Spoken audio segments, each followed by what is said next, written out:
Hey everybody and welcome. First of all, I have to thank my subscribers. I'm just a couple of days away from the 2-month anniversary of the start of my channel, and I have, 276 subscribers as of now? So you guys are freaking awesome. This is way more than I expected in this amount of time, so thank you all. This is really cool and really exciting. But I'm not going to waste any time. Let's get straight into this. Hello?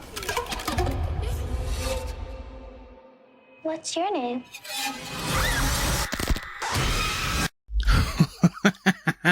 There's the Lisa Trevor I was wanting to see. Damn, yeah, she's coming across like a true horror movie creature. You know, like, oh, that's awesome. You love to see it. What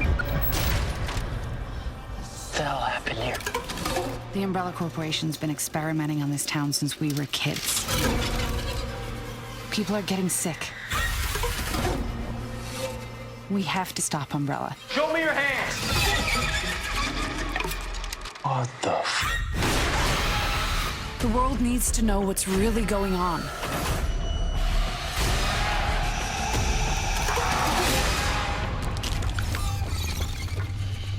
Ooh.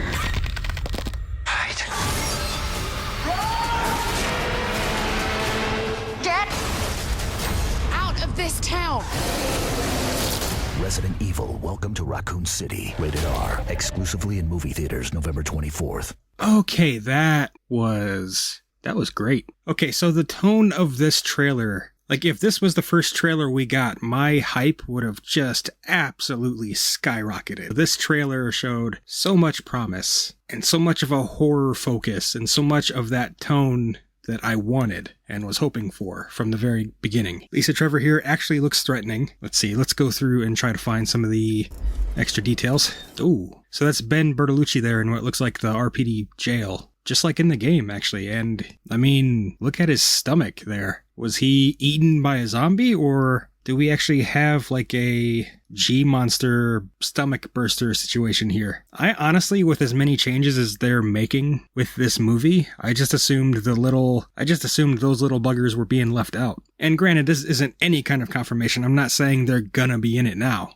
You know, I still say everybody should kind of temper their expectations when it comes to the amount of monsters we're going to see in this particular movie. But, you know, just kind of taken on its own, this is a really creepy still image here. And there's a lot that Resident Evil 2 fans could speculate about. And I don't know who this is supposed to be. Maybe this is the zombie that potentially killed Ben Bertolucci. He's also shown in jail. Maybe poor Ben was locked up with somebody who was already infected and the guy just turned and killed Ben. And this is probably the hand of the zombie that we know kind of causes Brad to meet his horrible fiery end that we've seen in some of the other trailers. Let's see, what does this say here? Raccoon City Orphanage Subject Harvesting Facility. Okay, yeah, they're definitely going in that dark direction. You know, it's good to see that they're not going to be holding back on Lisa Trevor's backstory. That's not to say, I mean, it could be changed a little bit. I wouldn't expect George Trevor to get any kind of a mention or whatever, but just the fact that Lisa was a child who had all this horrible stuff done to her and was turned into a monster, that's creepy enough and dark enough on its own. Yeah, so here we have a wounded Birkin, presumably in his lab or his home. That must be the vial of G-Virus. So I wonder how that scene is gonna go down. Because we've seen the Umbrella employees dressed like Hunk's squad in trailers already. I wonder if we actually see them confront Birkin and they shoot him up and we get a nice accurate representation on screen of that awesome scene from the games. Or if they're gonna have him get wounded some other way. I would love for Hunk to have at least a cameo in this. I mean, I guess we've already seen some of his soldiers, so there's, even if he's not called out specifically, we can always headcanon him into existence if we want to, you know, but I'm very curious to see what they're going to do with those guys. And I would love to see as much of a recreation of that scene as possible. Here we have Birkin's first form. And Birkin apparently goes after Chris at some point. And it looks like Chris is alone. Actually, we see glimpses of Chris being in a couple of different scenarios where he probably shouldn't make it out, if we're being realistic. Lisa going all freaky contortionist on us. If it weren't for that brief glimpse of her just kind of casually chilling with Leon and Claire, this trailer would have me be like, oh man, they're gonna do her justice. It's gonna be amazing. As it stands, I gotta wait and see how they execute her storyline and how they have her behave. Because I know there's a lot of people assuming she's gonna be a good guy of sorts or a sidekick. But there's also people who are like, well, you know, you could do it to where she still has some of her humanity when they first come across her, but then she kind of loses control and they have to put her down like a rabid dog. So there's different ways, even with what we've seen, there's different ways that this can go. There's no reason to lose hope or anything like that. But I can also completely understand somebody who's seen what they've seen and just be like, yeah, I'm out. It's not for me. That's fine. Nothing wrong with that. I mean, it's your money. You choose what to do with it. Yeah, this is one of those tough situations where it's amazing that Chris gets out of it. Just looks like he's being swarmed by zombies. Look at his face. Looks like he got his wisdom teeth removed here. And here, this is another one of those scenes, like being grabbed by the throat by a mutated Birkin. How do you get out of that? I hope they don't have a lot of moments like Resident Evil 3 Remake, where like in Resident Evil 3 Remake, Jill gets grabbed by Nemesis by the head multiple times, and he just kind of daintily tosses her aside so she gets to survive, whereas the reality of it is somebody gets grabbed by a giant mutant monster by the throat or by the head, you know, it's just, crunch, you're gone. I hope Chris at least gets saved in a believable way, you know, because a moment like that, as small as it is, it will take me out of it. And like every time it happened in Resident Evil 3 Remake, I couldn't help but roll my eyes. And I know there's people going, ooh, but actually Nemesis is specifically trying to get combat data on Jill, so he's not going to kill her early on until he has collected combat data. But it's like, you know, the first time he grabs her by the head or by the throat, they already have the combat data they need. It's like, oh, yep, he can easily get one up on a SARS member. End of story. So it's just, I'm sorry, that always just sounds like a cop-out to me. And it's especially frustrating because they wrote it that way. They wrote those scenes to happen that way. They didn't have to write it and animate it to where she gets grabbed by the head or the throat. They could have done it any other number of ways that made more sense. And I mean, there's even that scene where she's running away from Nemesis and one of his rockets just explode 2 inches from her. And it's like, yeah, she would have died there too. You know, I just don't want to see any scenes like that in this movie. And I know there's other people who are going to go, so zombies don't blow your suspension of disbelief, but stuff like that does. Yeah. A movie like this has to follow its own internal consistent logic. If the movie is saying that in this universe, zombies exist, it's just like our real world except a virus broke out that created zombies and monsters. Okay. What isn't acceptable is when a movie decides, oh, the laws of physics are also non-existent when it's convenient for us and our story. That kind of thing is what we call lazy writing. Just like all the thousands of instances of stealth zombies in the Paul W.S. Anderson movies. I think I said it in my Apocalypse reaction. It's just, he's writing a script, he's like, I want something to happen here, but I don't know how to do it.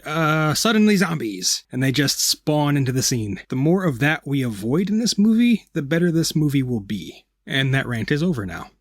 It's funny, this zombie here that I accidentally paused on actually looks more like the first zombie than the one we see in the scene recreating the first zombie. For the life of me, I cannot catch this guy's name tag on screen. Gonna try one more time.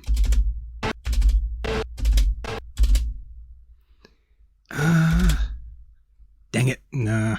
I've tried too many times. I was just curious what his name tag said.